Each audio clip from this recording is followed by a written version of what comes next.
So, I mean, what's the story? I mean, you got a guy or? Yes, 3 big ones, and they went blood. Her name is Samantha Baker, and today is her 16th birthday. She's gotten her boobies. Oh, I better go get my magnifying glass. They forgot my birthday. Classic. This is the single worst day of my entire life. Universal Pictures presents Score, a direct hit. 16 Candles. You say it's your birthday. It's my birthday too. The story of a girl who's stuck with a guy who's driving her crazy. Nice manners, babe. And stuck on a guy she's crazy about. Who's Jake? Jake Ryan? Jake's my boy. Jake is a senior, and he's beautiful and perfect. He doesn't even know you exist. He smiles at me and I don't say anything.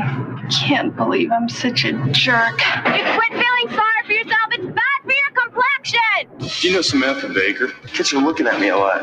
It's kind of cool the way she's always looking at me. Maybe she's retarded. What's happening, hot stuff? His name is Long Duck Dong. Nothing could shock me anymore. Underpants. Can I borrow your underpants for 10 minutes? Girls' underpants.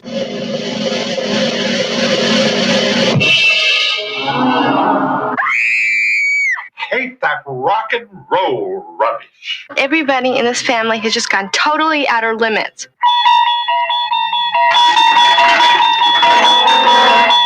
All right. Whose is this? You guys, you just gotta be cool. You just gotta chill out and just be cool. Just watch me. Why, you little scuzzbag. I'll let you take Carolyn home. She's so blitz, she won't know the difference. Jake, I don't have a car. You can take mine. I gotta get out of here before anything else terrible happens. She's stuck between a half-wit Very hot, very hot. and a heartbreaker. I want a serious girlfriend, somebody I can love, that's gonna love me back. Pretty intense, huh? Over. Everyone she knows is either on her case, You know you're the one I want to buy, huh? under her skin, Yeah, well, she's only 8 carats to increase the size of her breasts. or out of their tree. Bonsai! It only happens once in a lifetime, This has got to be a joke. and once is enough. Happy birthday, Samantha. This is getting good. 16 Candles.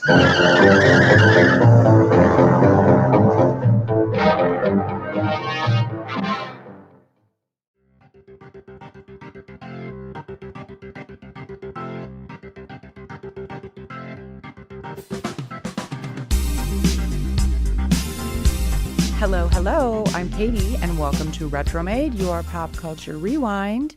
Welcome back. Today, we're going to flash back to 1984. We're going to revisit 16 Candles, the film that launched 1,000 crushes and immortalized teenage awkwardness in this John Hughes classic and the unforgettable pop culture landscape of 1984. Returning to the show are 2 of my favorite time-traveling podcasters, Jamie and Milo from the 80s and 90s Uncensored.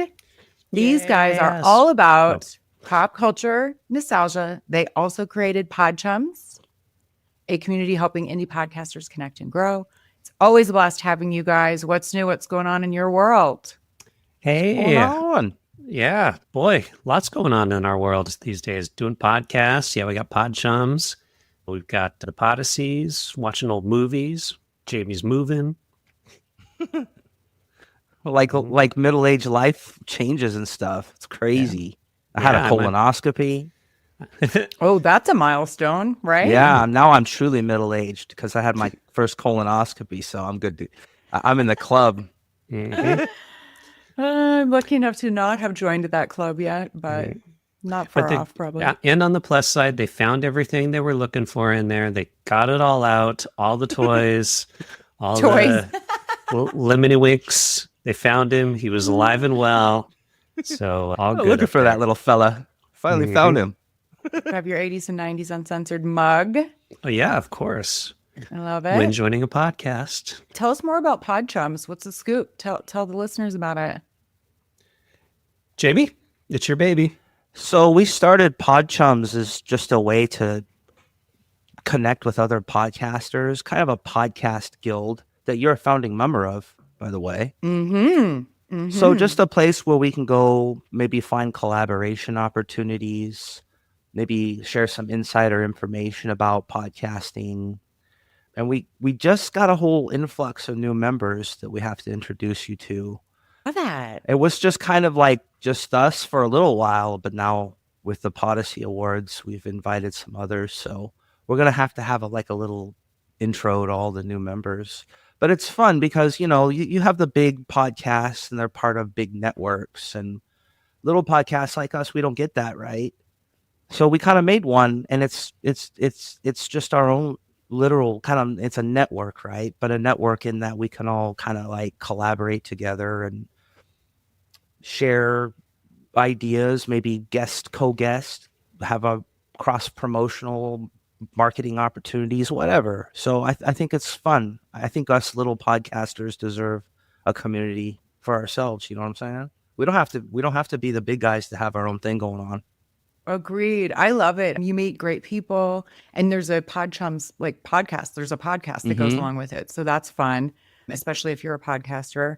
And, speaking of networks, I also wanted to remind Retromade listeners that if you like to dive into the films of specific directors, this season of Retromade is actually on the network, The Director's Chair, because I'm covering John Hughes this season. So if you like that kind of stuff, they have Michael Mann this season. There's Brian De Palma, Ed Zwick. I feel like I'm forgetting someone. So head on over to The Director's Chair for other fun goodness, movie goodness. Okay. Without further ado, you guys, there's a new spin on the time capsule this season.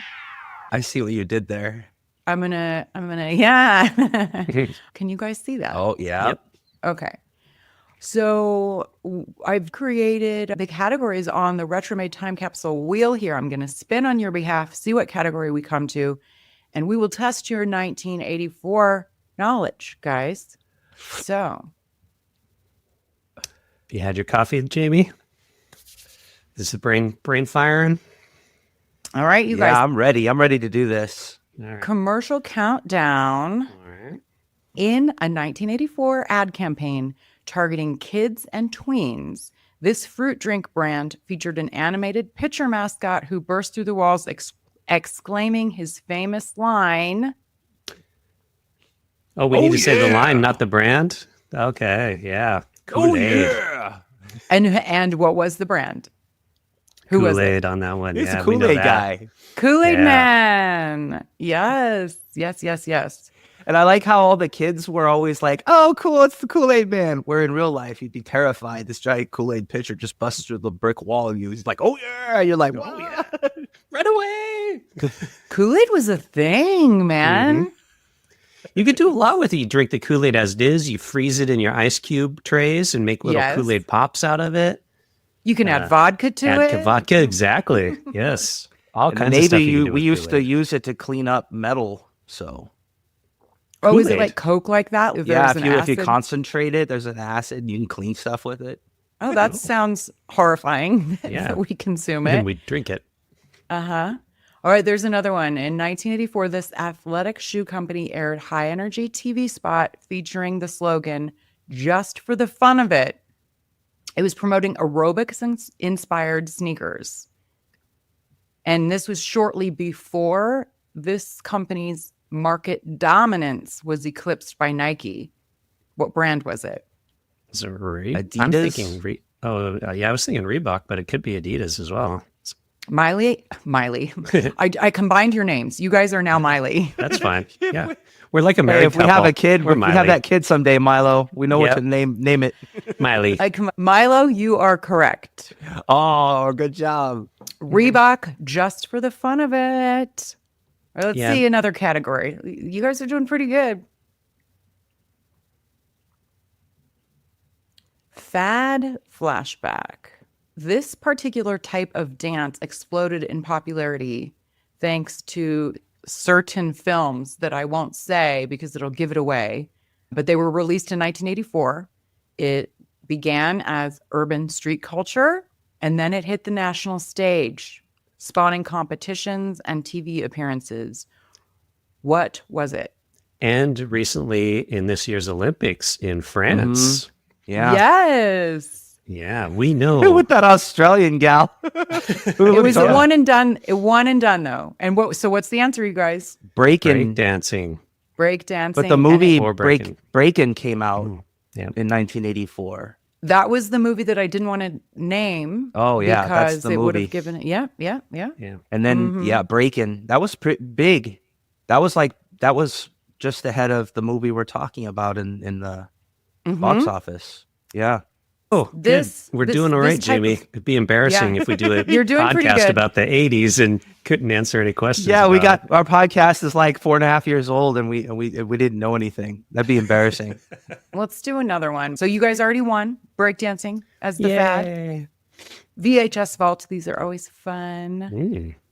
So VHS Vault is rentals that were big. Like you went to Blockbuster. Like what were the top? We'll say 6 because 2 of the movies that were in the top VHS rentals at the time, I covered last season on my Ultimate Everyman. So keep that in mind. That's a hint. That's why I'm doing 6 instead of 5. Mm. Do we have any guesses before I start with clues? Okay. Well, it's got to be stuff that came out like around that time frame. VHS. When Roadhouse But stuff came out a little later, so Yeah, you could even you gotta get think stuff that from through. 1983 too. Yeah. Like I think maybe Return of the Jedi might be there. Yeah. Honestly, no, Empire Strikes would Back be- would be 83. I'm going to stop you. You're wrong because I'm kind of surprised by these. Okay. I wouldn't just pull them out of my brain because this is early VHS time, right? Yeah. Like 84. RoboCop, maybe? Not that many No, people had RoboCop's VCRs. later. Yeah. Well, All and the Blockbuster wasn't even around. You had like mom and pop. You're right. Video I was stores. just, So you had the video stores that were kind of musky that some guy owned. exactly. It was called like Bob's Video Store, and yes. Had could the even section rent in a the back that VHS you had to walk machine. through the beads and you're like looking to see if your neighbor's dad is yeah, dad coming out there. of that section. You're like, that's Timmy's dad. Yeah, we know him. And your options were very limited at this time, which is probably why. So the first one, so this is 1984. Okay. This is why I'm surprised by this. One of the number one rented video in 1984 was, here's your hint, a coked up kingpin with a little friend. Oh, Really? Scarface. Scarface came out but in the that came out in 70s. 1981, didn't it? 1981. It might have been 82, but it was Maybe very 82. early. Oh, see, I was thinking late 70s, like 78 or 79. It was I think it was definitely in the early 80s. 80s. It was in Yeah, the okay. 80s, but yeah, so Scarface. Wow. Wouldn't have guessed that. Now, I will say, I know this because Brian De Palma directed that, and I was just mentioning that I was on a network with Brian De Palma. So I know this because I listened to the episode. Scarface was not a popular movie when it first came out, like at the theater. It became popular on video rental. So it just took it a couple of years. It's one of those slow burners. Yeah. And then the next one, I covered it on my Kurt Russell and Patrick Swayze season. And I had a very hard time finding it, which is ironic because it was the number 2 most rented movie in 1984, but it was super hard to find now. It is a real life nuclear whistleblower played by Streep. Oh, this is bringing back something. This does sound so. I'm guessing Meryl Streep. Cher was in it also. All the President's Men? No, they weren't in that. This one's stumping me. It's because you probably haven't seen it. Okay. Silkwood. Oh, okay. Silkwood. I have not seen Silkwood. No, Kurt Russell. I've heard of it, but I've never. It's very seen good. It. Yeah. It's very good. How come this sounds like a great cast and a cool story? Mm-hmm. And why haven't we seen this? Where is it? Why is it? Well- why do people withhold it from us?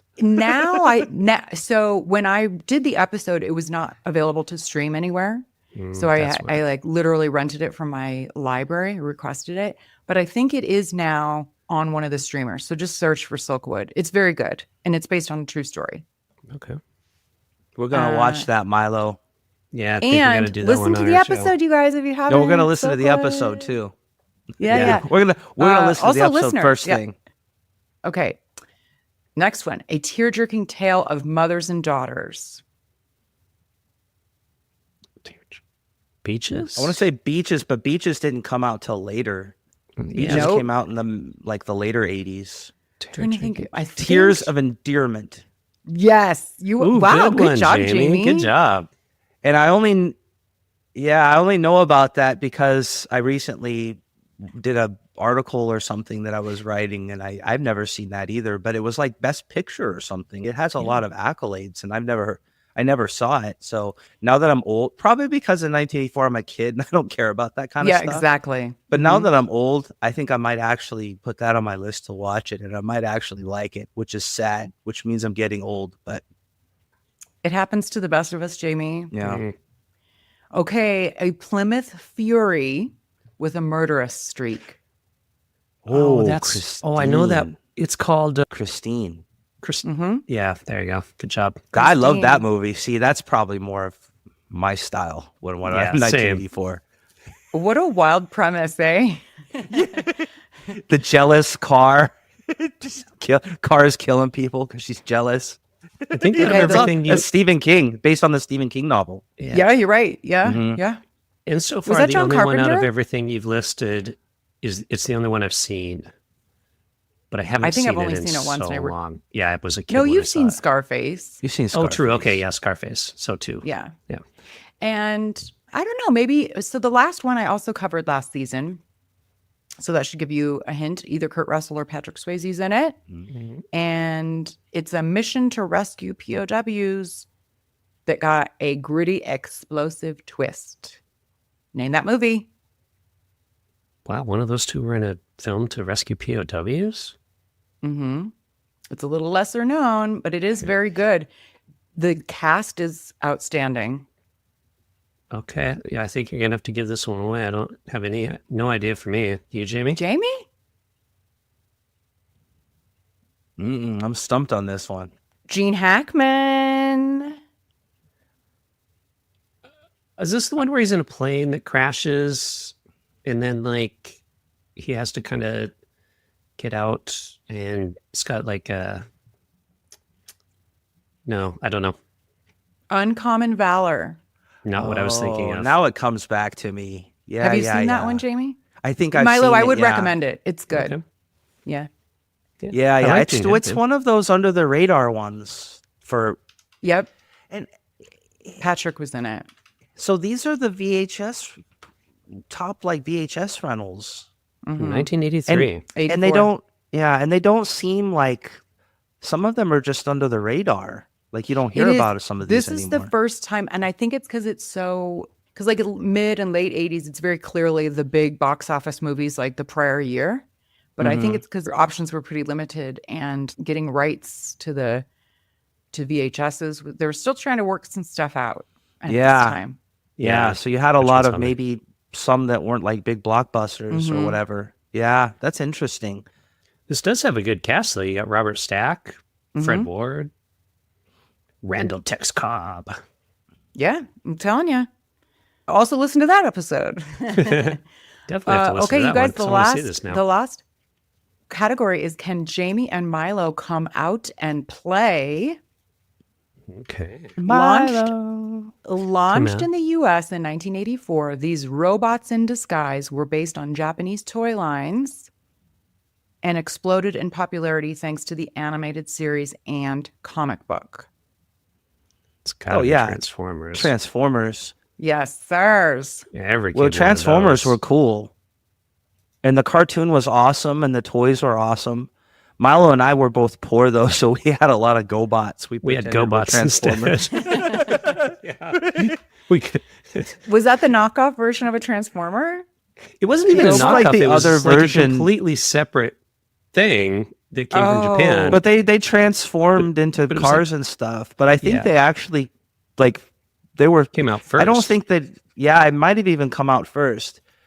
But Transformers were cool, but if you were poor, then you had GoBots. Yeah.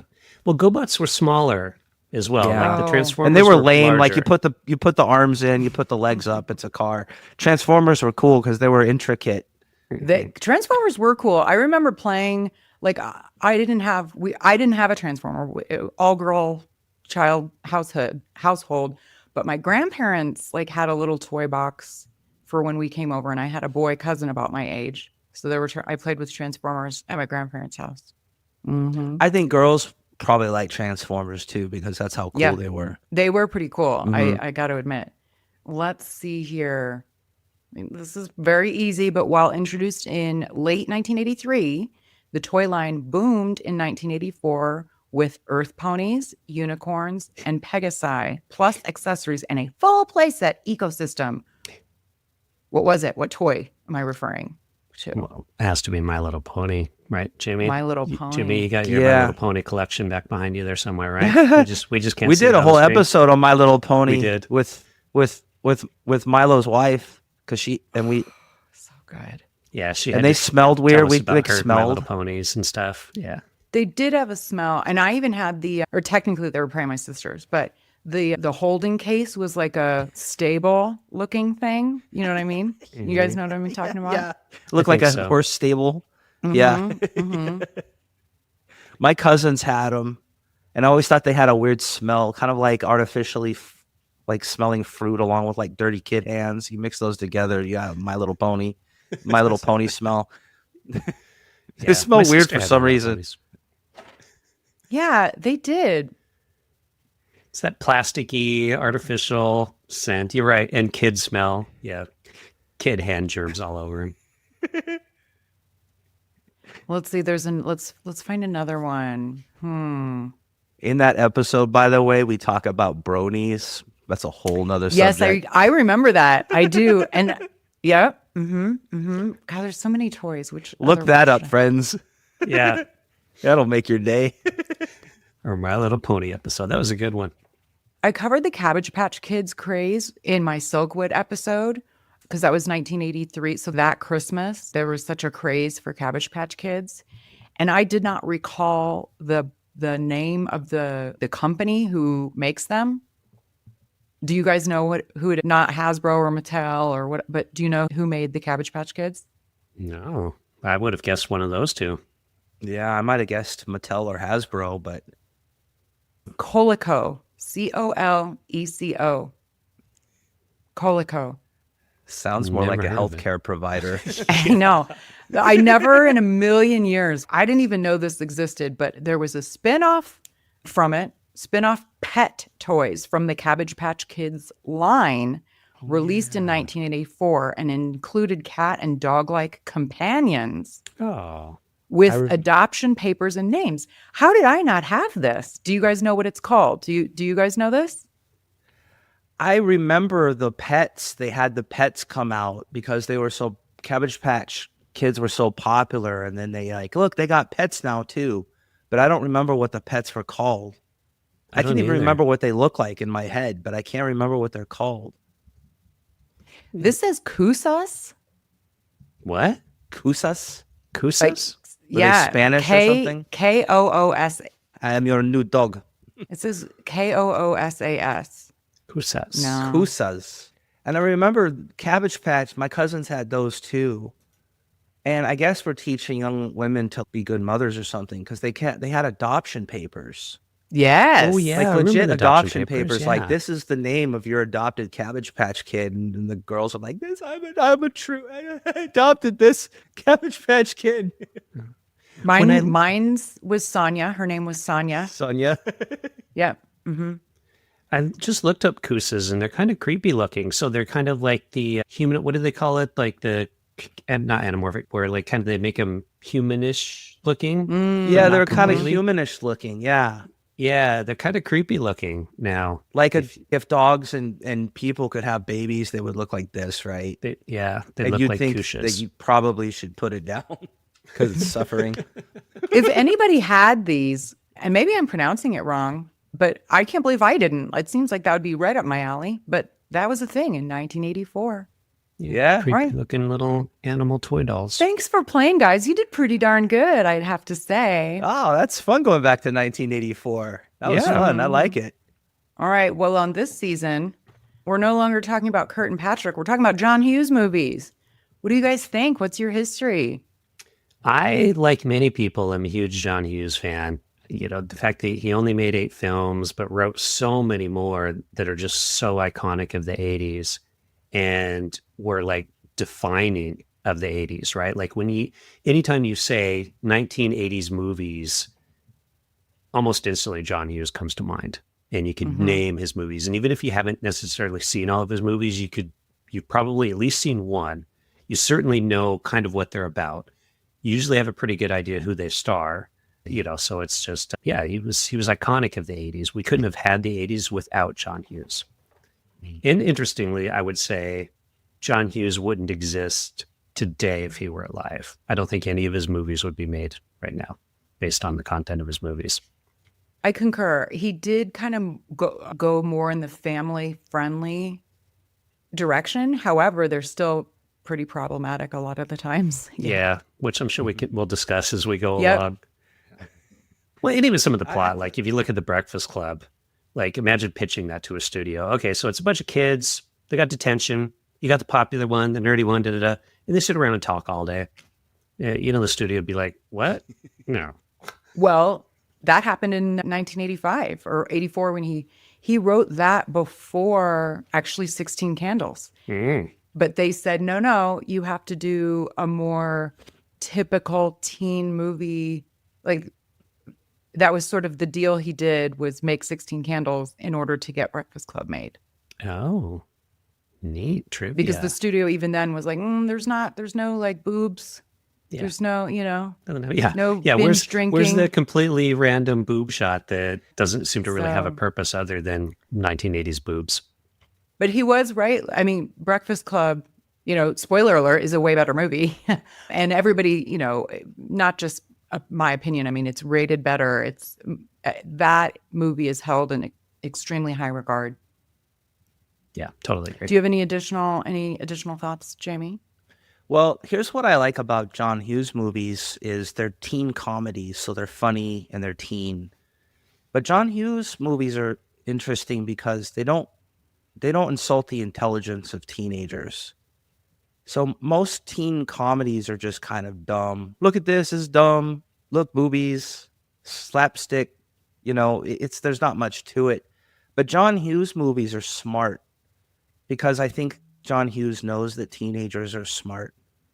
So they're funny, but they're also clever. They're smart, and they don't insult the intelligence of teenagers. I think that's one of the mainstays of John Hughes' teen comedy is that I think he respects the people that he's making the movies for. That's why I like them. They're very relatable and like relevant to the teen experience.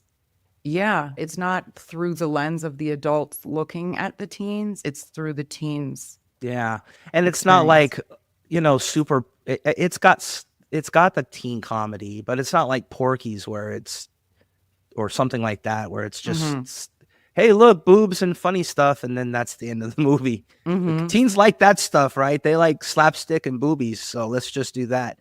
I mean, you still got a lot of slapstick, maybe a little bit of a sexiness, but you also have it's well written, and like you say, I think they're written through the kind of the mind of the teenager. So that's why I dig. That's what I think separates John Hughes teen comedies from others.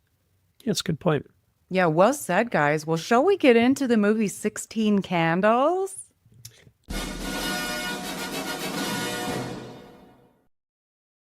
All right, you guys, this came out May 4th, 1984, which, if we're keeping track, is over 40 years ago.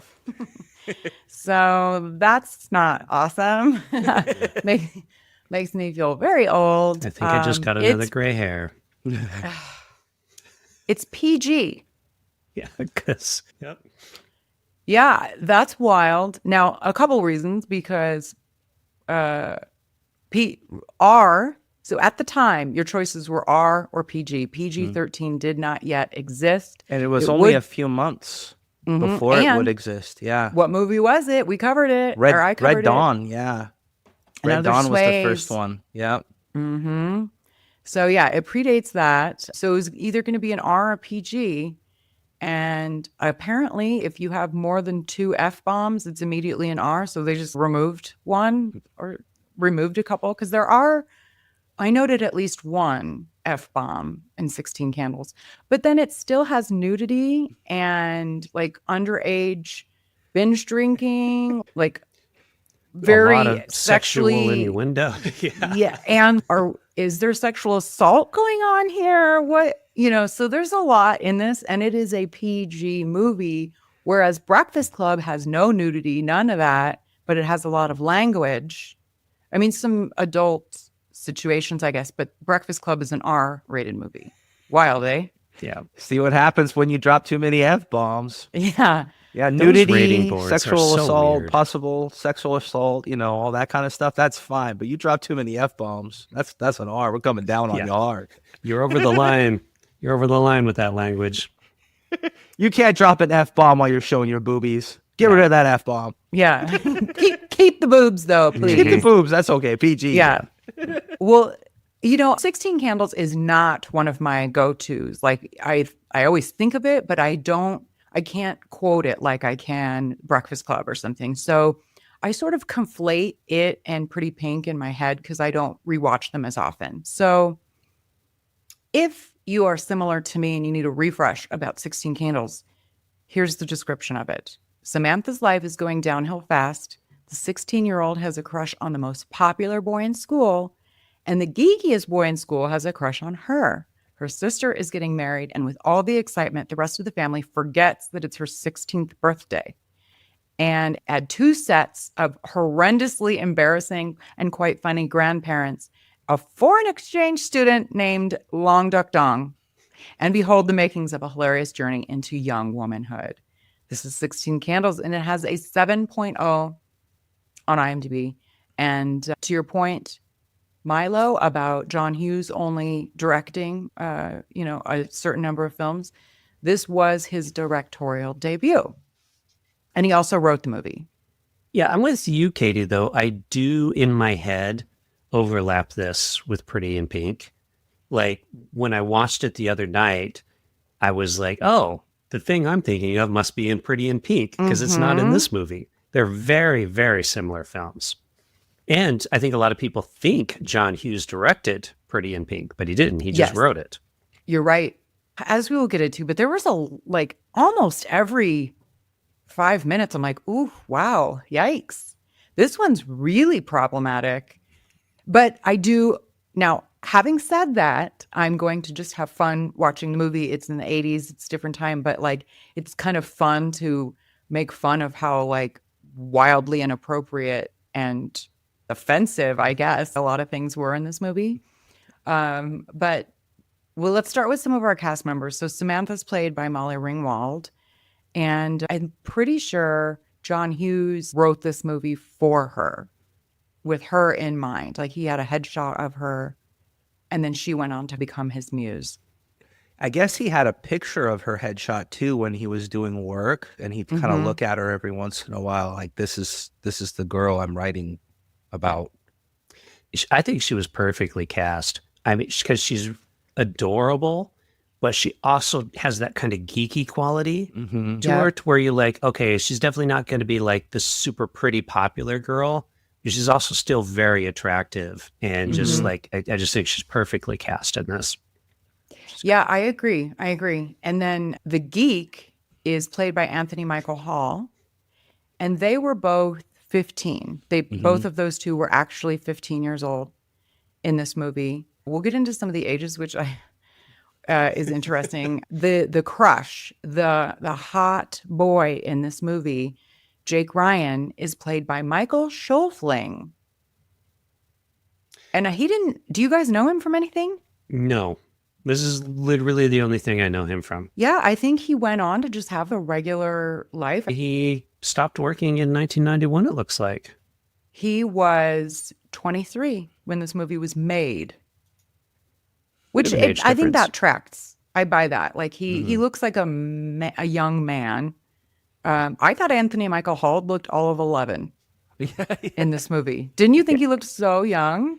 Yeah. Especially compared to now. Like, he looks so different now than he did back in the 80s. Yes. You know, like, he played enough of these nerd roles where he's like, nope, Well, I'm he done with finally that. went So through he starts puberty hitting is the what gym happened. and, like, everything. He went Yeah. through puberty. You're a late bloomer, you know? Yeah. But he's kind of a bit of a sexual predator as well. Speaking of sexual predators. He has a popular girlfriend, and her name in the movie is Carolyn, and she's played by Haviland Morris. And I guess she, in real life, has red hair. Mm-hmm. But John Hughes only wanted one redhead in the movie, so her blonde hair is a wig. Mm-hmm. At least it didn't make her bleach one it. redhead in my movie. Yeah. And that's Molly Ringwald. Yeah. Get your wig on, lady. Did you guys recognize her from anything? Mm-mm. Her name sounds that's a very specific name. But I think is most known for this, but she was also in Gremlins 2, the new batch, and Home Alone 3. Ooh. So she likes to do them sequels. Yeah. Looks like it. And, there's a John Hughes connection, I guess, there with Home Alone. But I did not recall that this family has 4 kids. No, I didn't you? remember any of that storyline with I was the sister getting married. Yeah. But then there's also a younger brother and a younger sister. And the younger brother, oddly, was like second build in the movie. Weird. So Mike is his name. He's the younger brother. And he's played by Justin Henry. And they were just trying to maximize he had just come off doing Kramer versus Kramer. It was like a popular kid actor. And so they're like, oh, people will know his name. I did recognize him though when I watched him. Like, okay, this kid looks familiar, so I must have seen him in something else back then that he was in. He did, yeah, you're right, and he was pretty good. He was like a jerky little brother. Yeah, he played it well. Mm-hmm. Very well. believable. Yeah, and it makes sense that the family would have a lot of kids because they forgot their daughter's 16th birthday because of the older ones getting married. There's 2 others you got to kind of control. She's kind of in the middle. Everybody's forgetting about me. I'm Jan Brady here. Jan Brady. Well, I don't know. I mean, forgetting your 16, like sweet 16 is like a thing, I guess. I don't know. It never was for me. Like we didn't have, I guess like debutantes, and in some areas of the country or the world, maybe there's a big deal around your sweet 16. Was that a big deal where you guys grew up? No, in our house, it was like any other birthday. Yeah. Plus, we were poor, so it's like, well, whatever we do for birthdays, we're going to do that again. Yeah. I think you didn't have a Trans Am with a bow on it in the driveway waiting for you? Like she says? Didn't even bother attempting to ask for a car when my 16th rolled around because I knew there was no chance in hell that was going to happen. Yeah. I did get a car, but it wasn't like we went looking for one. I remember going like looking for one with my dad. But it wasn't there for me when I woke up on my 16th birthday. Aww. I know. Poor Katie. Little bow on it. It was a 10-year-old car. I mean, well, that's cool. That what was works. it? What was it? Used car. It was a Ford Probe. Remember those? Yeah, I remember. What the hell is a Ford Probe? It was kind of almost a roundish looking is kind of the way I would describe it. It wasn't round, but it kind of had a It was a bubble 1989 Ford Probe because like somewhere in the mid-90s, they changed the look of them. But yeah. Was it the kind of roundy looking one? Did it kind of like... Mm-hmm. Like the hood, yeah, the hood was kinda. very kind of roundish. And I'm pretty sure, did the flash or the headlights come up? No, I can't remember. Anyway. When I hear that, I just think, when did Ford get into the healthcare industry? And that's Probe. all I can think about. Yeah, it is a silly or space. name. Maybe they're into space now. Probing. Probe. Yeah, that is odd. When I think the Taurus eventually was kind of what the Ford Probe got turned into, because they were very similar cars. And so I think when they discontinued... No, Probe was a 2-door. It was kind of like a sporty car. Okay. Taurus were really ugly. Wasn't the Ford Probe kind of ugly? Am I thinking of the I wrong mean, car? I clearly didn't think so because it was like sporty. Look, when you get a car and someone else pays for it, doesn't matter what it looks like. Yeah, you're right. Okay. Yeah. Yeah, I was picturing the right car. But it's a 2-door. It is a Yeah. two-door. Yeah, you're right. The Taurus is a four-door, but I guess, yeah, it is more sporty than I was picturing it. Yeah, I wanted a Sunfire. Those were like all the rage in the mid 90s for teenage cars. Which are kind of ridiculous to think about. And what were those other ones? Geostorms. Those are also Metros. popular like teen cars. The sky blue and the yellow colors. Geos. Geos. They were so cool. And now you look at them, you're like, oh, look at that little pill looking thing. Yeah. They must have changed the look a bit for the Probe though, because like you had the really kind of circular bubbly front grille, and then they had kind of a sportier looking version that has like actual vents on the front and stuff. So Haviland Morris, and so she plays Jake's girlfriend. They're both like in their early 20s, 23 and 24 respectively. And then the actor who plays Long Duck Dong, and is it Ged or Getty? Gedde Watanabe? That's the actor's name. Mm-hmm. I don't know. I'd say Getty? Ged or Getty Watanabe. So that's the actor. He was 28 years old. Really? So he plays the exchange he looks student. much younger. 28 years old. Mm-hmm. Yeah, that's kind of Asian wild. dude. Yeah. Yeah. Now this is one of the biggest problem areas in the movie. I mean, there are a lot actually, but this is a big one. And he said in an interview that he had a lot of anger publicly expressed toward him for playing this role for, this is such a negative stereotype for Asian men. Yeah. But Roger Ebert came to his defense, writing that he actually elevates his role from potentially being an offensive stereotype to high comedy. But since then, a lot of people put it in the same category as Mickey Rooney in Breakfast at Tiffany's. Mm-hmm. Yeah, I would say Mickey Rooney's is probably more so because he's actually not Asian. Right, towards this guy's. But the thing is, he was a young starting out actor. He didn't have a lot of credits prior to this. So as an actor, you're like, you're going to pay me to be in a movie. Yeah, okay, sure, I'll do it. Well, and you're not going to blow me up with a missile or something and not make you the bad guy, because that's a lot of Asian American male actors. That was kind of like the roles you got back then. Yeah. And he doesn't have an accent. Like, he's born in the United States. I can't remember. I want to say like Utah or somewhere like really bland like that. He had a friend from Korea, and he said he just mimicked his accent. Nice. So here's the thing about the early and mid 80s is you could still make fun of people in offensive ways, like black people, women, homosexuals. You could still make fun of, and you can't get away with that now unless you're an Asian male.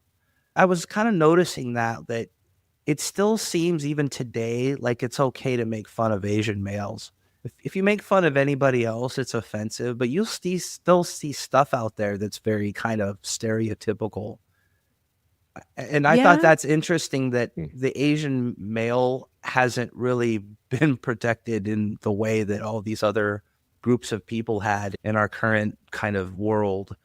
So and I you just think thought it's specifically males? I think it's specifically Asian males, and you'll even see comedians, Asian male comedians, they still play it up. Sometimes you'll still see it. And even like at the high school, like with my son, he has a lot of Asian male friends, and they were born here, but they still seem to get a lot of that kind of thing. So I was thinking that's interesting. That is this character perpetuating that stereotype? Yeah, but that's one of the few stereotypes that can still be around today. I don't know if it'd be to this level, though. I mean, imagine seeing a modern movie made to this level. Like, literally, like, every time he shows up, a dong ring, like the gong sound. Yeah. His name is Long Dong. Exactly. What's your last name? Dong. Your first name? Long. Ooh.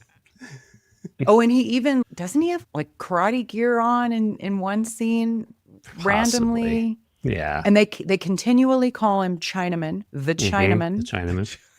They have him using, some of it's kind of funny. Like he turns the silverware around to use the ends of it as chopsticks. I guess the scene with the exercise bike was his idea, the actor's idea, because he found it in the home they were filming in and had an idea. So he did, I think, probably, it could have been worse, I guess, is what I'm saying. I think he did make things funny, but yeah, there was a lot, really. And like they even insinuated that the grandparents were kind of using him for like labor. He does a great job mowing the lawn. They listed like 4 things that they're like, yeah, he's learning all these American things, and it's learning how to basically wash just the dishes. him doing their chores. Yeah. Yeah, but hey, he gets the girl that he was after, right? Mm-hmm. So there you go. Yeah, and Molly Ringwald playing Samantha is jealous. She's like, he's here 5 minutes and he finds love, and I've been here my whole life. Exactly. Yeah. It's definitely a character you have to put into the context of when it was made. You certainly can't put it with our modern sensibilities. And I am surprised, though. I mean, I was a toddler in 84, but I guess watching it, I was kind of surprised that it was so blatant in the 80s. Like, it's not the 50s. I don't know. And it's kind of weird for John Hughes, too, who in general is pretty, he plays stuff for laughs, but in general plays, like we were saying earlier, writes teens reasonably respectably. Mm-hmm. But then he throws this character in there that's kind of a bit out of place, just for laughs, just because, yeah. Like why did the grandparents bring? Yeah, you're right. It is kind of just for laughs, and he is notorious for having all white casts. Mm-hmm. And then when there is someone that is not white, they're a caricature. Yeah, not great, John Hughes. Let's work on this in your next life. Yeah, how about come on, John. Yeah. So the grandparents I thought were fucking hilarious. Paul Dooley is her dad. The grandparents, I guess I'm not listing their names, but you all know Paul Dooley. He's extremely famous. He plays her dad. And then her mom is played by Carlin Glynn, which I didn't know her from anything, but she is the real life mother of an actress in another John Hughes movie. You guys know? Mary Master Stewart Antonio. What? How do I say? Yes, Jamie. Mary Stuart Masterson. Oh, did you look this up at some point? How did you know that? I looked it up at some point. Yeah. Oh, wow. Good job. Jamie's ready for your trivia night. That's funny because you were combining, I knew where you were going. You were combining Mary Stuart Masterson with Mary Antonio. Master Antonio. Master Antonio. Yeah, it's like hard to say. Yeah. I was confusing all of those, but you get what I was getting there. Yeah. And then her sister who's getting married is played by Blanche Baker, which I think, so her sister's name is Jenny in this. And she's played by Blanche Baker, and Baker is the actual actress's last name, too. I mean, should we talk about that marriage? Like, she's basically marrying into an abusive relationship? Well, first of all, yeah, who's she marrying? Who was he? Who's the actor? I recognized him. I can't remember his name now, but I knew it when I watched it. I can't think of his name. It's John Kapelos is the actor's name, and he's the janitor in The Breakfast Club. Oh, yeah. Yep. And he was in one other John Hughes movie, because he's like one of the like 2 actors who was in 3 John Hughes movies. He was in Weird Science also. Mm-hmm. I think he's at the bar that they go to in Chicago. Mm-hmm. Yeah. I like him as an actor, but I think they should have expanded the scenes with his parents. The dinner with his parents. That was I a thought good that was scene. hilarious. Yeah, you're right. They should have had another scene with them. And there's another thing. Like, they offensively call him the oily bohunk. I wish somebody would call me that. That's awesome. The oily bohunk. All right, Jamie, we can start calling you that if you want. That's my new And you know nickname. what? I actually do. And people let's see, how would you describe? This is like a Midwestern, like offensive slang term for like Eastern European countries, like okay. Like at the time it was Czechoslovakia, right? They used to call them Hungary, probably. oily bohunks. Am I right? Am I getting that right? It's I'd like never a, heard We're that. from the West Coast. Yeah. So I'd never heard that That's why term you don't other know. than in this film. That's the That- only that place sounds I've ever like so heard did you something guys like not a- know what that meant? Bohunk? I thought I it mean, was kind of got I- it based on what they sounds said and awesome. who they were saying it to, right? I 'Cause was thinking like a buff dude who's kind of oiled down and he's a bohunk. He's a hunk, right? See, I was thinking kind of buff, but like oily, and that he's like sweats and eats a lot of oily foods and stuff. So I was thinking like gross oily. I didn't really understand the oily bit because like the way they portrayed the parents were more Italian stereotypes. Yeah. But yeah, his name's Rudy and their last name is like something Czech. And so in the Midwest, which John Hughes, this is like set in Chicago. So in the Midwest, there are a lot of immigrants from those Eastern European countries. Like I'm thinking of like Czech, Hungary, probably a couple others. Bulgaria. Those immigrants, like the slang offensive term was bohunk. Oh. Mhm. So I better not go around Don't- calling myself yeah, a bohunk. don't. People Well, will is be like, bohunk okay without the oily part? Could we just call No. Jamie bohunk? No, it's like saying wop. What's WAP? It's the Well, slang. that one I know. That's an Italian offensive term for slang. Italians. Yeah, I Oh. definitely know that one. Like offensive slang. Yeah. Yeah. It's in the same vein. But yeah, like the scene with his parents, because they were over the top, but they seemed more like a really caricaturish mob family. Mm-hmm. Because even the Godfather music comes on.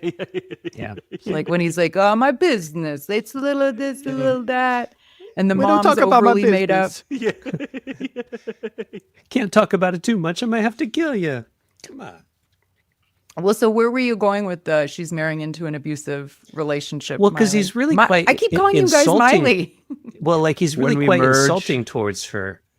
You know, he says something at some point to her, and even the dad kind of has a reaction to it, like her dad. I don't even remember what he says to her, but he just kind of comes across as like very demeaning towards her. Well, yeah, And because so- his mom says something like, "Oh, he's gonna have to stop now that he's marrying her. He'll have to stop with the the sleeping woman around of the or week something like that. Yeah, something exactly. like that." And then I And think he's he like, says something "I can too. still look." Yeah, nothing wrong with looking, or whatever he says. But yeah, just kind of like his attitude and stuff. So maybe not like physically abusive, but more like kind of emotionally abusive is the way I take it. Emotionally Like he's going to abusive. put her down a lot. I mean, he basically does kidnap her at the church because she's like completely out of it, and Yeah, he she's has to like blitzed. He's like, physically Come get with her me. into the. Yeah. Relaxance, great. With the Let's hit dress money. hanging out Sweet. in Yeah. the car. Yeah, and they even like And the parents her are being like, on her come on, period. go get married. Get out of the house. We don't care that you're all hopped up on meds. no, they're trying to offload one of those kids. Yeah. Have her be somebody else's. We need the issue. space. Too many kids in this house. Indeed. But like her being on her period, one of the kids is even like, "Oh, that should make for an interesting honeymoon," or Oh, something yeah. like. I'm like, wow. I don't know. Just I certain think he things- says that. The husband says that. Doesn't Oh, he? I think okay. it's the husband. They say because they overhear it, and then he makes some kind of comment In or the something when church. he's standing there in the church waiting. Like, well, make for an interesting. Also, 4 muscle relaxers for your period. Yeah. I mean, come on. Bring them on. I'll take them, I guess. Yeah. On your wedding day. There's Yeah. something else going on there. That's what I'm saying. But I mean, seriously, who needs a muscle relaxer for their period? And then 4 of them? 4 of them. Mm-hmm. Well, Milo and I Uh, can't comment on that, but No. we'll take your word for it. I mean, I'll take your, Yeah, I'll lady- take the, yeah, I I'll take don't the know, muscle ladies, relaxants, but can't comment Exactly. on the other Yeah, part. I'll take all the drugs. please. Exactly. Also, I don't know, again, maybe this is, I feel like a thing back in the day. People got married very quickly. She's like trying to say that I actually like this one longer than I like most of them, and he loves me. It's been 6 months with the same person. Yeah. Like 6 months. Clearly, and then we should get wedding is already married planned. Like the 6 in those months. 6 months. And they're from meeting to marriage 6 months. Yeah. When it's love, you just know, and you got to get married right away. Mm-hmm. Did people in general in 1984 get married sooner? Do you remember that at all? That's what I wondered. That's what I kind of think so. They might, but Man's within very 6 young. months, though. I still think. I mean, that's unless big. you're pregnant, I feel like that happened a lot. People got Teen married. pregnancy, yeah. Yeah. Yeah. Maybe she was pregnant and they just didn't tell anybody. Oh no, because she had her period. Her period. Yeah. Never mind. Debunked. Yeah. Debunked. Hey, we know how biology works on the Retro Made show. I really like Farmer Ted though, the geek. And here's why. He's such a geek, but he's just got this awesome confidence. Like, yo, what's up, baby? How you doing? You're right. I love that kid. He like, really he's has a geek, some swagger. but he's just geeking out. But he's comfortable in his own skin. He's like, yeah, am I a geek? Sure thing, but I'm awesome sauce. I'm a little bottle of awesome sauce, and I know it. That's why I really like his character. I like the actor Anthony Michael Hall who plays him because he does look like kind of a little geek. He's 15, but he hasn't hit puberty yet, and he's a geek, but he's just owning himself. You know, He's like the leader of his little geek group. I would imagine John Cusack would be the leader of the group. I mean, he's John Cusack. Come on. I was thinking the same thing, Milo. So yes, you guys, John Cusack plays a friend, and his sister Joan is in this too, which I also could be considered an offensive character. She has a back brace and is played for hilarity, and it kind of was. Trying to drink Like, water out of the fountain. She can't drink a beer. She can't drink water. She is just like, she's funny. I love Joan Cusack as an actress. So even seeing her in this tiny role, but yeah. And the headgear that Anthony Michael Hall has, like just back braces and headgear in general, like how 80s. So does he carry his headgear around with him though? But on the headgear, because he wakes up in the car with the girl the next day, right? And he's wearing his headgear. So did he go home and get it at some point, or does he just carry it around with him just in case he happens to pass out somewhere? Great question. Here's how I'm answering it. This is like a Friday night, and they were all sleeping over at one of the geeks' house. Remember? Because later he goes over there. So they were having a sleepover, so he probably had it with him. Okay. Like right. in prep for the sleepover. That's how I'm answering it. Sure. I'll allow it. But isn't that such a teenager thing, though? John Hughes gets it. You have braces, or you have a back brace, or you have headgear. I remember my son for a while had this big thing on his face to move his jaws or whatever. Just like, it's just an awkward time, right? Like, your parents are trying to make sure your body isn't disfigured, so they're giving you these things to while you're growing. You're a teenager. You got braces and back braces and headgear and all this stuff. That's a very teenager thing. And then you got zits on top of that. You got to have your acne medicine. It's just an awkward time, man. It's the worst time. And of course, every kid at school makes fun of you for it. Yeah. That's why I like Johnny. This movie, I hadn't seen it in a while, but that's why I really like it, because it captures a lot of the awkwardness of teenagers, right? That being a teenager, like you worry about what the boy thinks about you. Unlike when you're our age, you're like, I don't give a shit what that guy thinks about me. He can go pound sand. You're right. Because I'm so far removed from being 15 that I'm like, I don't care. Like, she's concerned about not filling out her dress, like her boobs. Like, she has boobs, but they're not big boobs. And she's like jealous of the older, the senior girls. And was the boy like me? And even in the scene where she's like writing the note, it's like an anonymous questionnaire about basically sexual things, and she's answering it, and then she's supposed to pass it back. And the massive embarrassment, I would die if the boy that I had a crush on read the note that I just said I wanted to have sex with him in the note. I mean, just disaster waiting. Yeah. So I had forgotten, and it really took me back to being 15.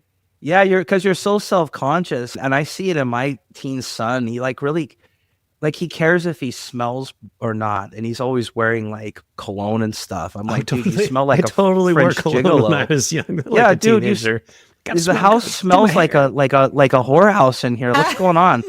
Like, are you gonna sell some watches? Jesus!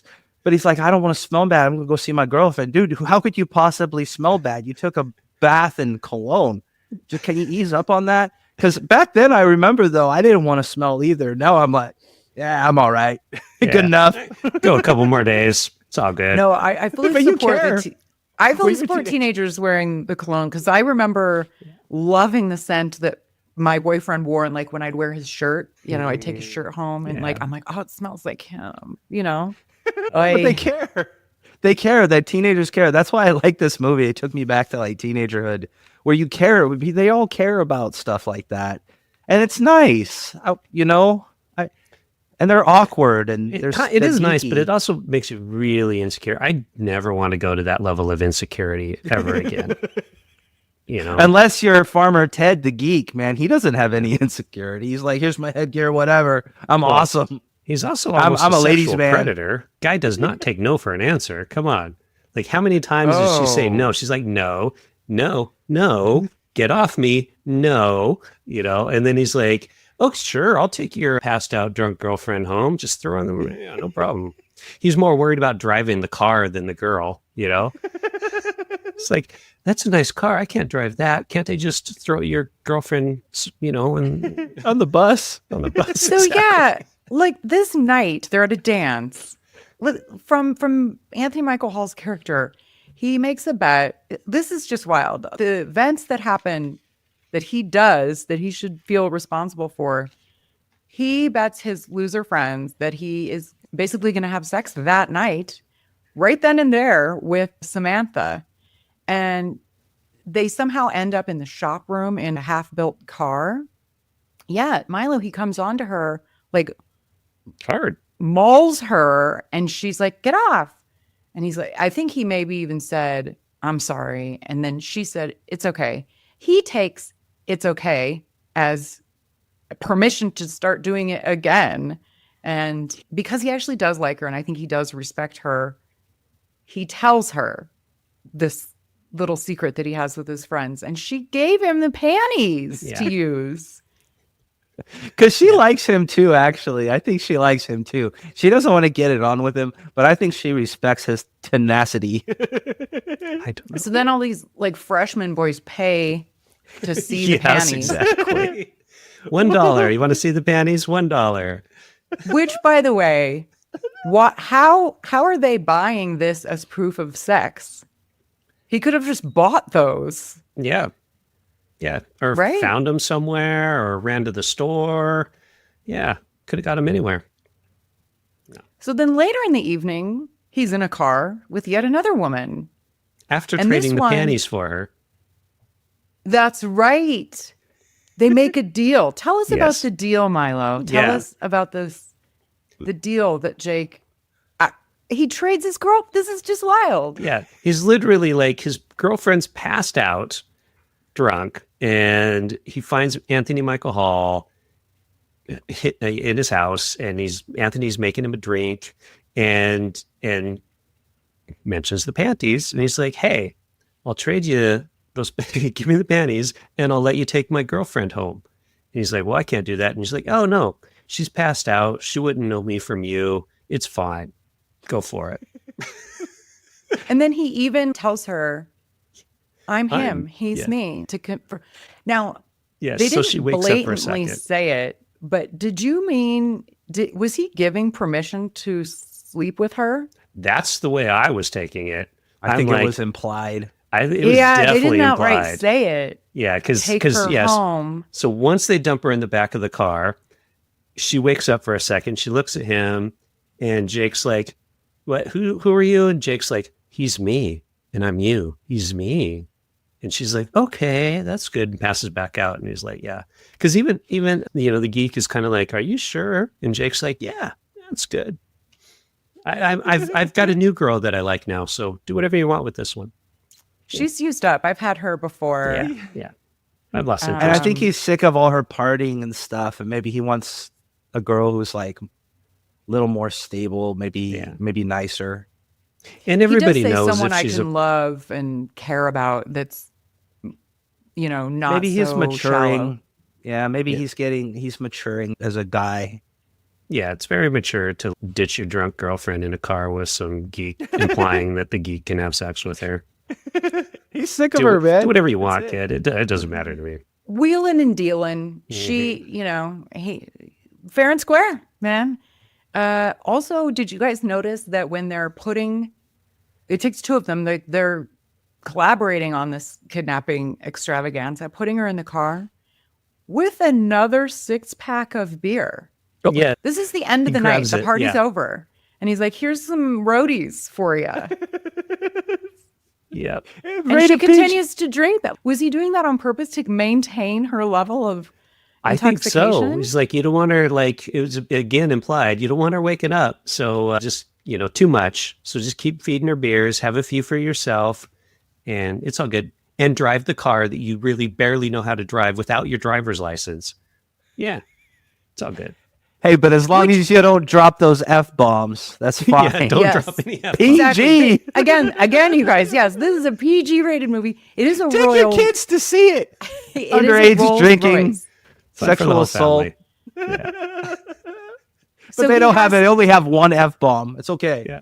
But he needs proof of this. So he goes to his friends and asks if they have film in the camera. Yes. So 80s. Yeah. Again, very inappropriate. Hey, look, I got this drunk girl. Let's take my picture with her. Yeah. And then they assume that they've already slept together. And they're like, 2 in 1 night, you're a legend. Yeah. This like 11-year-old looking boy. Yeah. He's such a stud. Such a stud. No longer the geek. He's the stud. He's the alpha geek. He's the alpha beta. That's why he is. There's a few other really inappropriate things that I wanted to, I'm sure that you caught. One is on more than one occasion, they use the F word that rhymes with bag. Oh, yeah. Multiple times, like as an insult. I seriously do remember that word being used as lame, like to mean lame. Yeah, I remember that from my youth as well. Like we didn't throw it around as, it was to the level of calling somebody lame or, a geek or a loser, like you would say it to your friends, like, oh, kind of stuff. Like back then it wasn't necessarily like a hard insult. It was a kind of a soft insult. But isn't it funny how once it's removed from your vernacular, it stands out so much when you do hear it again? Mm-hmm. That, and again, always all white people in these movies.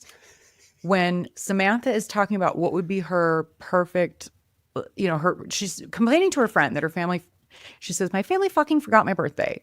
And her friend was like, well, what did you want? A Trans Am in the driveway with a bow around it or something?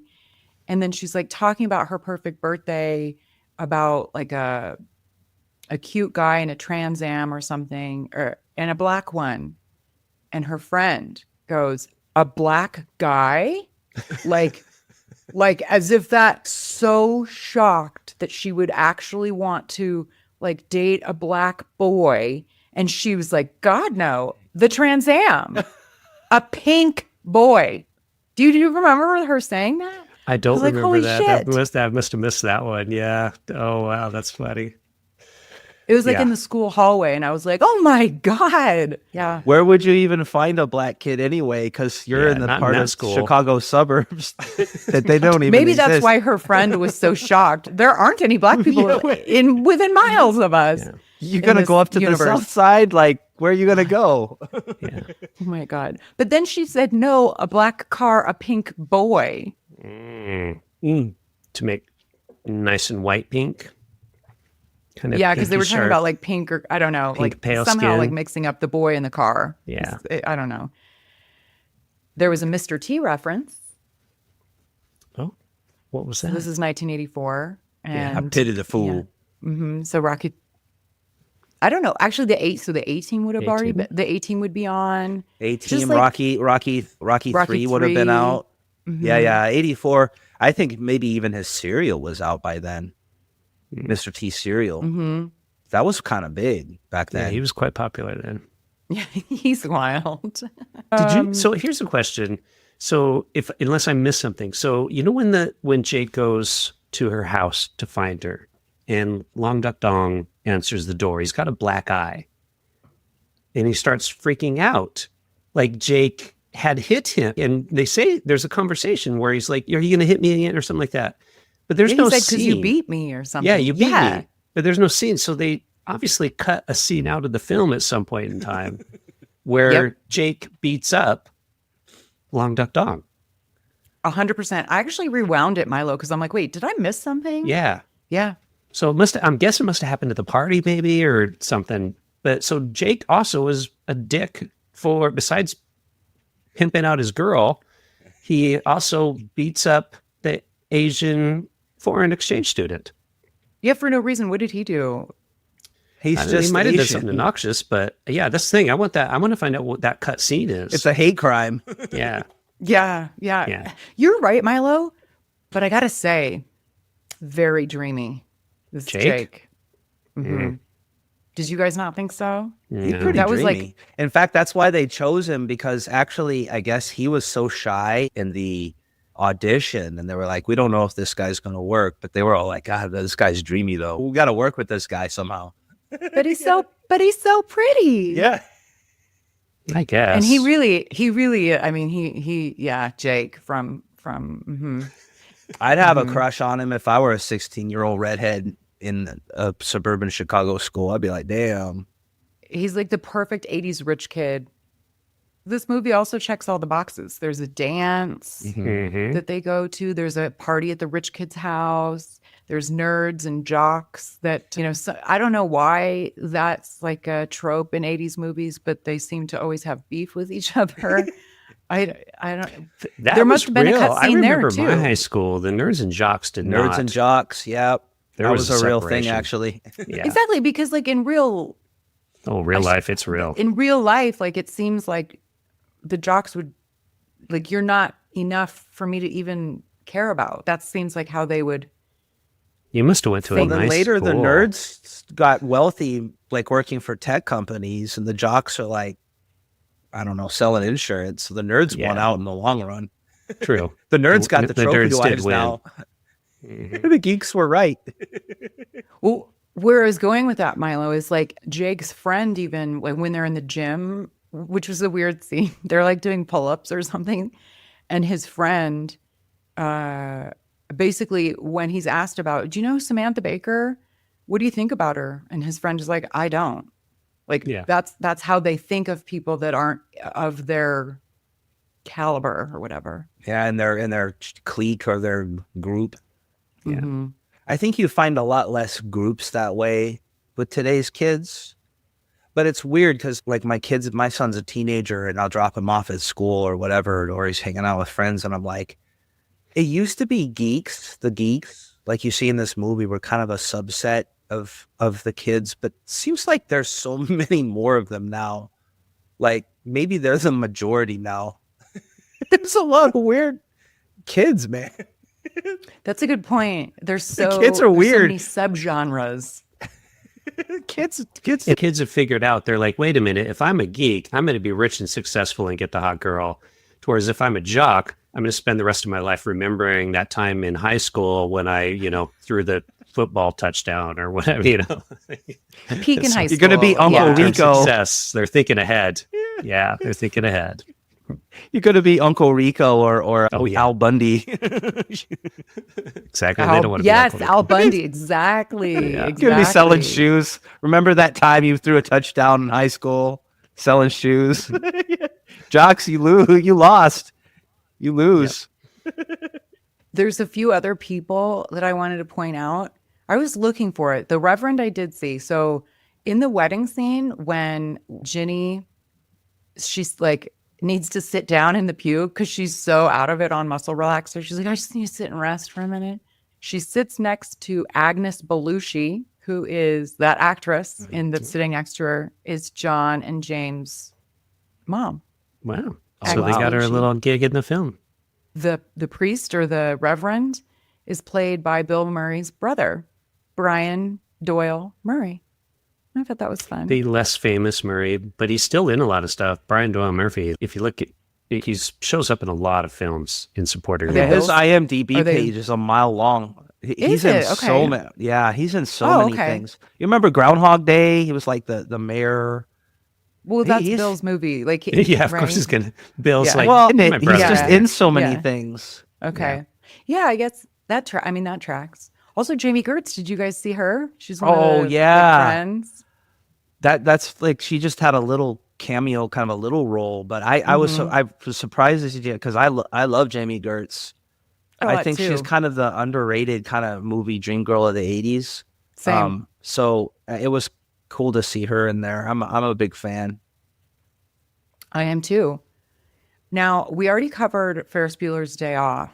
And so we were talking about there was meaning behind all of the license plates in Ferris Bueller's Day Off. And that seems to be a thing that John Hughes does. Well, this being his first movie that he directed, did you guys see that? So Jake's car, which was a pretty sweet car, the license plate was 21850, which is John Hughes' birthday, February 18th, 1950. And Molly Ringwald's birthday is also February 18th. Oh, wow. Didn't know that. Mm-hmm. That house, yeah, again, I don't know. I think this is my conflating Pretty in Pink, I think, with 16 Candles, because I recalled them being poor. And they're definitely not poor. That was a giant house. I guess there's 6 bedrooms. It was a brick house in northwestern Evanston, Illinois. And in 2006, it sold for $1.25 million, which today would be like, I don't know, 3 million probably. Yeah. Probably. Yeah, actually, probably tripled. I mean, it sounds like a lot, but these days it's not a lot. But in 2006, it probably was. It's a lot. In a Chicago suburb, yeah, that house probably would cost about $3 million, probably. Yeah. Yeah, houses are expensive. Extreme. But her room wasn't in that house. Her room was in like a part of the gym that they were in, where they filmed dances and stuff in this school, which they tore down, and now it's a community college. But I guess that high school that they did it in had been closed for 4 years, so they filmed it in there. But her room was a set in there. And I guess that Molly Ringwald had a lot of her own stuff from her room in that fake room. So you get a little insight into what Molly Ringwald, the real Molly Ringwald's room, might have looked like, because she had a lot of her own stuff in there. Yeah, and like her binder, like a lot of band names and stuff that she was into written on her school binder and stuff like that. Yeah, and in fact, I guess she and Anthony Michael Hall didn't get along at first, so John Hughes sent them off to go buy music together at the mall, and they ended up like liking the same music. And one of the bands she had written on there was this kind of one of the bands that they liked.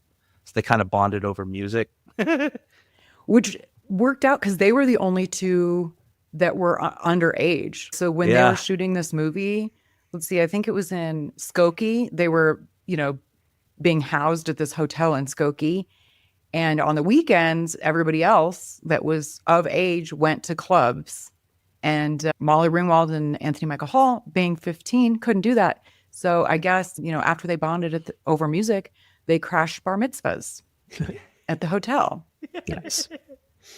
Hang out Which at the sounds hotel, like a fun hit thing the to pool. do. It sounds like a very When John Hughes movie plot line. Like, it does. A couple It does. 15-year-old kids who can't go out because everybody's an adult. They go crash bar mitzvahs. Then you could make a John Hughes movie about that. That's the whole premise of a John Hughes movie.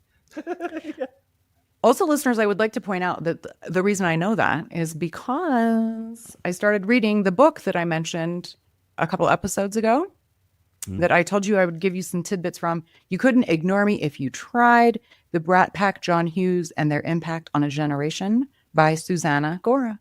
So, yeah, fun fact. Oh, that looks like a good one. Did you guys see that note? The embarrassing, like she's writing, it's like asking questions. Have you done it? Who do you want to do it with? Like very, at the top it says confidential, but confidential is spelled wrong. Oh, I didn't notice that. That's awesome. Yeah. It's very typical too. I don't know if that was like an accident or if they purposefully did that. Oh, that'd be fun. Either way, it's awesome. Yeah, either way, it's so perfect. Yeah.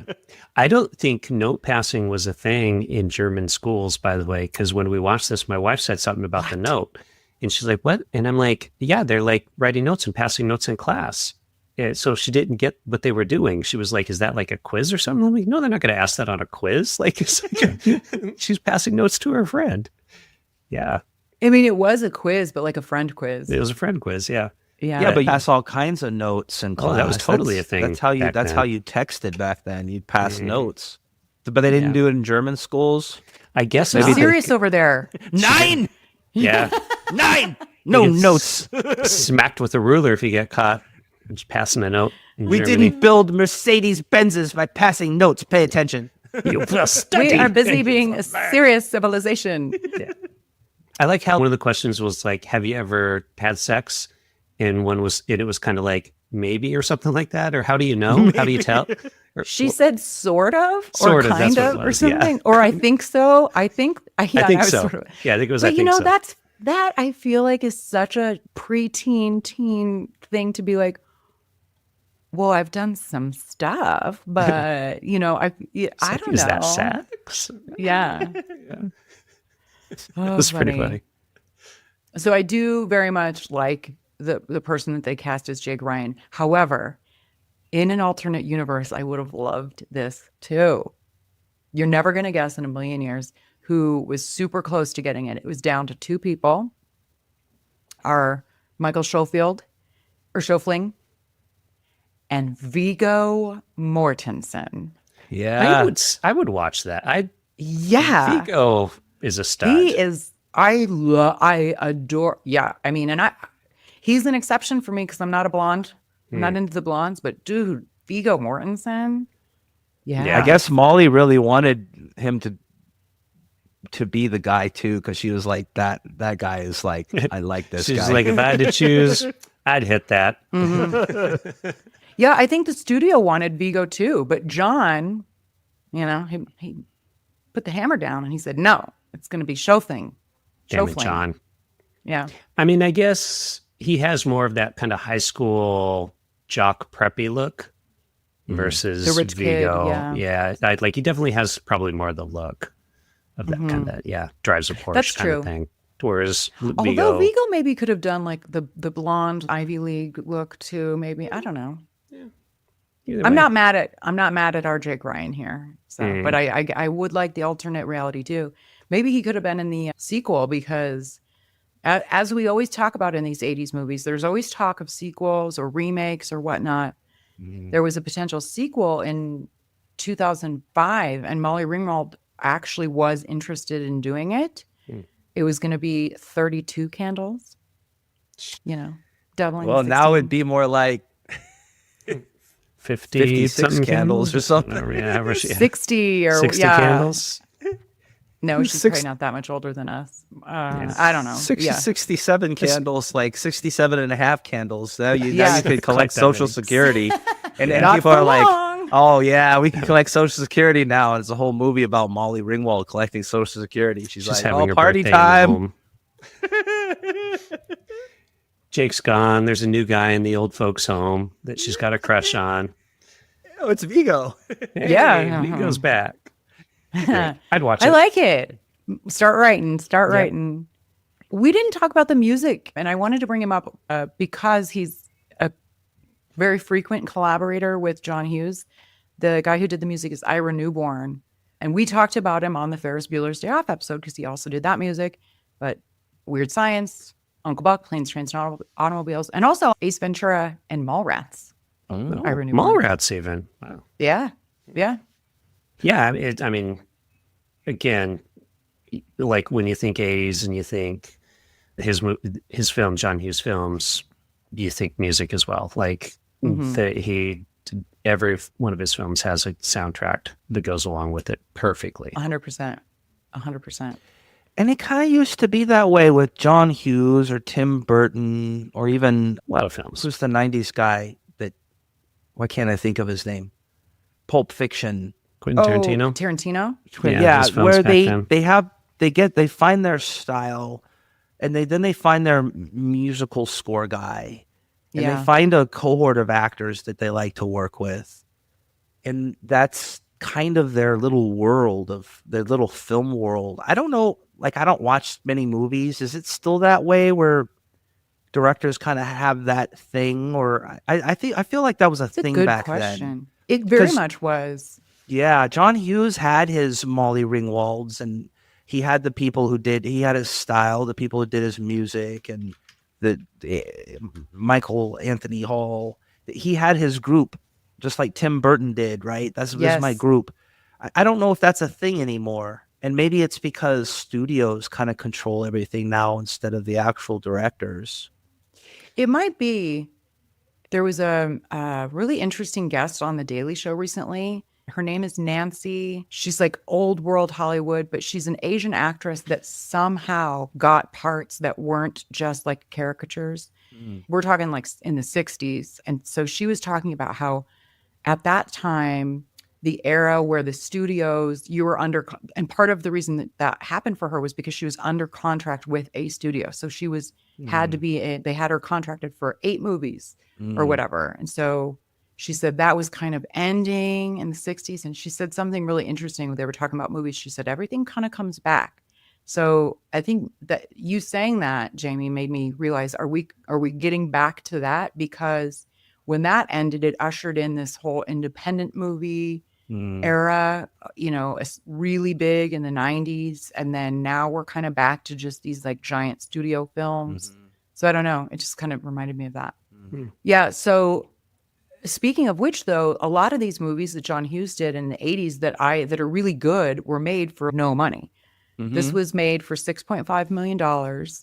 And it was nothing to sneeze at, the worldwide gross. It was $23.6 million on such a small budget, which was considered a modest hit at the time. And you're right, Jamie, right behind Breakin', it opened in 84. But it became a big hit on VHS. You guys, it's a film that's sweet, massively questionable, but also relatable. All the same. And very much of its time. You know, whether you're team Jake Ryan or just here for the 80s vibes, I do hope you enjoyed this trip back to 1984. Jamie, Milo, thank you so much for joining me. What are your closing thoughts on 16 Candles? Go for it, Jamie. I guess just a movie that won't be made again. So that's what makes it good, I guess. I kind of miss a lot of the... I don't know, maybe I'm a bad person, but I miss when you could make fun of things like what they made fun of back then. So maybe I'm terrible, but I wish you worst. I wish you could make movies like this where people weren't. I mean, maybe not some of it, but I wish you could like be a little more like less offended people and watch this and just take it in stride. So I like this. I haven't seen this in forever, and it reminded me of being a teenager again. Even though I wasn't a teenager in 1984, I was a kid. But if this will take you back to some of the insecurities and weirdness of being a teenager, so I dig it. I'm glad I got to revisit this again. Yeah, I'm with you. It's one of those films you have to watch it and put it into context of when it was made in order to appreciate it. Having said that, I can also accept how modern audiences might not like this film, and I wouldn't fault somebody if they're like, oh yeah, no, I find it offensive, I can't watch it. That's fine. But if other people like it, let them like it. You know, it's certainly, questionable decisions at various points, but it's a teen comedy from the 80s. It is what it is, and you just have to appreciate it for what it is. And, you know, it was John Hughes' first film, and he started a trend in the 80s that makes the 80s part of what it was, and why we enjoy it is thanks to John Hughes. So you have to appreciate it for that. Both very well said. P.S. I forgot to see if you guys also laughed at one of my favorite moments in the movie that I don't recall ever tracking initially. When the grandmas are in the kitchen trying to make breakfast, the cigarette ash.